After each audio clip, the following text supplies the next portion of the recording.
246 ईसा पूर्व में ताकेकुलुओ ने सिली के सम्राट किंग मकबरे को बनाने में मदद की। उन्हें टॉम किंग की उपाधि दी गई। उनकी राजधानी का नाम town of the tomb king रखा गया और कब्रों के संबंध में सभी मामलों का प्रभारी था।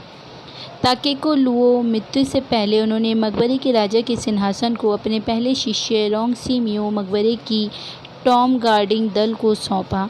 लुओ परिवार के वंशज मकबरे राजा के सिंहासन को फिर से हासिल करने की कोशिश कर रहे हैं, इसलिए उन्होंने लुओ परिवार के पैतृक हॉल का निर्माण किया और खुद को टॉम अटैकिंग दल कहा।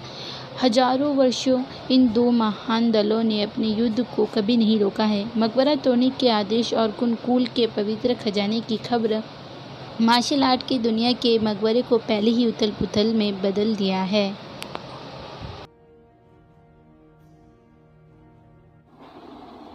टॉम गार्डिंग दल, town of the tomb king, the martial arts palace. राजा जियान मुरोग, जो टॉम गार्डिंग दल है, वह अपने बेटे जियान मुरोग को आधी रात में बुलाता है और राजा अपने बेटे से गुस्से में पूछता है कि तुमने नकली मकबरे के रखवाले क्यों रखा और कुनलून पवित्र खजाने की चोरी क्यों करना चाहता है और उसके आगे का और क्या प्लान है।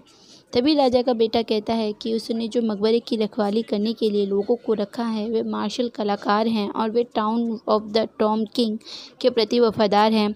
वे कुनलून पवित्र खजाने को नहीं चुराना चाहता है और वे इस खजाने की चोरी का इंतजाम तेंची मकबरे के रखवाले पर देता है।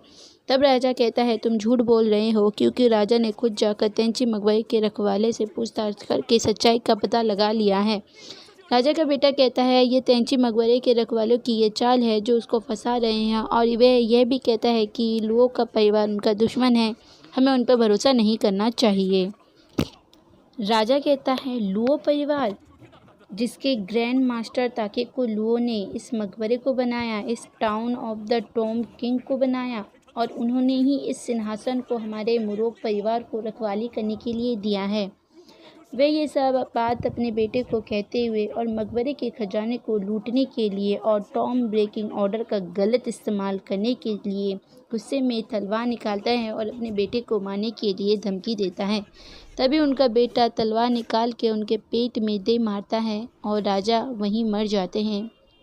फिर उनका बेटा कहता है जल्द से जल्द किंग टॉम शहर उसका होगा। अगले ही सीन में दिखाया जाता है कि एक सिपाही घोषणा करता है कि जियान मोरोग मकबरे के 23वें राजा हैं।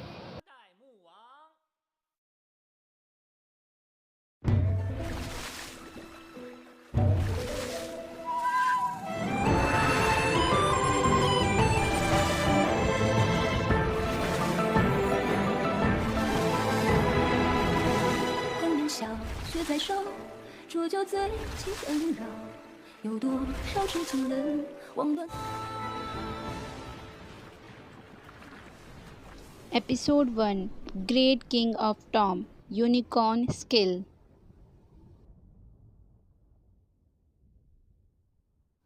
स्टोरी की शुरुआत में मैन फैंगली को दिखाया जाता है, जो टॉम अटैकिंग दल और लियू फैमिली का अनुशासन भी है। मैन फैंगली बताता है कैसे 10 साल पहले जियान मोरोग ने टॉम किंग के सिंहासन पर कब्जा किया। जीनियस अध्यापक अकुमा को तनिको मकबरे में घेर लिया। खजाना भी खतरे में था, उसके पास और कोई चारा नहीं था, इसलिए उसने तनिको मकबरे के गेट को बंद करने के साथ साथ उसने तनिको मकबरे के अंदर के खजाने की चाबी और मकबरे को तोड़ने के क्रम दोनों को ही सील कर दिया। फिर हमें दिखाया जाता है मैन फैंगली को पैतृक हॉल ने आदेश दिया कि वह सीक्यू-लुओ की रक्षा करे और उसको यूनिकॉर्न लॉक को फिर से रीएक्टिवेट करने में मदद करे। यह काम उसको मकबरे के टूटने से पहले करना होगा। दूसरा करैक्टर सीक्यू-लुओ को दिखाया जाता है। वह भी एक टॉम अटैकिंग दल है और लियो फैमिली का लॉर्ड है। पैतृक हॉल ने इसी की रक्षा करने के लिए मैन फैंगली को आदेश दिया।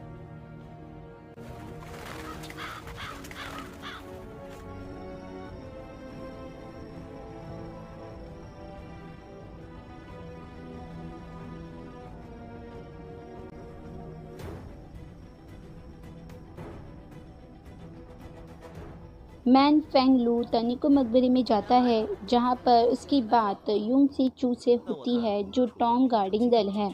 वह मैन फेंगलू को मकबरे के अंदर आने के लिए कहती है। वह बड़ी चालाकी दिखाती है ताकि वह दरवाज़ा छुए और वह जल जाए, लेकिन मैन फेंगलू भी कम चालाक नहीं था। वह फूल को दरवाजे में फेंक कर इस चीज़ का अंदाज़ा लगा लेता है। फिर यूंगसी चू दरवाज़ा खोलती है। मैन अंदर आता है। यूंगसी चू टोन काटते हुए कहती है, मैन फेंगलू, टॉम राइडर, तुम्हारे बहुत से बहादुर किस्से सुने हैं मैंने। 10 साल की उम्र में बासुई चाओ का गांव के महान मकबरे पर छापा मारा।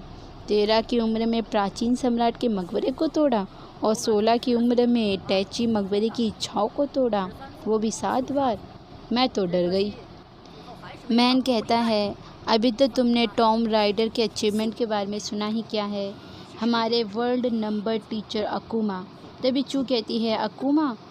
हाँ, है तो वो बहुत बड़ा जीनियस, लेकिन क्या फ़ायदा। अपनी जान देकर मकबरा बंद किया और अपने ही टॉम ब्रेकिंग ऑर्डर को खुद ही वापस नहीं ले सकता। मैंग भी चू को गुस्सा दिलाने वाली बातें करता है। उनकी इस बहस में सिक्यू वहाँ पर आ जाता है। बहस करते करते ये लड़ाई में तब्दील हो जाता है।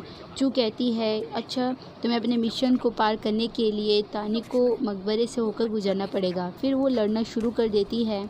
मैन सिक्यू को कहता है कि तुम मकबरे के अंदर जाकर रास्ता ढूंढो, तब तक मैं चू के साथ लड़ता हूँ। चू और मैन की लड़ाई होती है। बहुत देर लड़ाई चलने के बाद चू कहती है, तुम तो एक छोटे से बच्चे हो, तुम्हारे साथ लड़के मेरा क्या फ़ायदा, तुम अपनी मौत का खुद ही जिम्मेदार होगे। ये कहते हुए चू वहाँ से चली जाती है।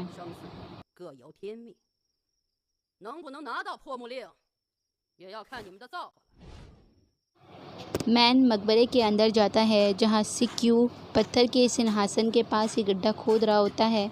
मैन कहता है, हम इस पत्थर को हटाकर भी तो जा सकते हैं। सिक्यू कहता है, हम इस पत्थर को नहीं हटा सकते, मैं गड्ढा खोद रहा हूँ, मुझको खोदने दो। ये कहते ही कहते उनको एक रास्ता दिख जाता है। मैन अपने जलते हुए बॉल को लेकर उस गड्ढे में फेंकता है ताकि वह गहराई का अंदाज़ा लगा सके। तब बॉल जाकर सीधे पाताल में गिरता है। मैन कहता है, अच्छा हुआ पानी नहीं है, नहीं तो बहुत ज़्यादा मुसीबत हो जाती। तब वह सिक्यू को वहाँ खड़े होने के लिए कहता है और वह अंदर जाकर चेक करने के लिए रस्सी लेकर कूद जाता है।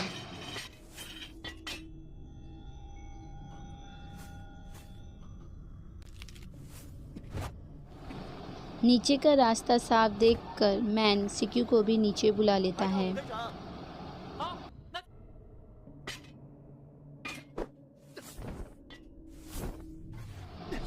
मैन और नीचे पाताल में जाता है। जब वह पानी देखता है, वह चिल्लाता है, पानी।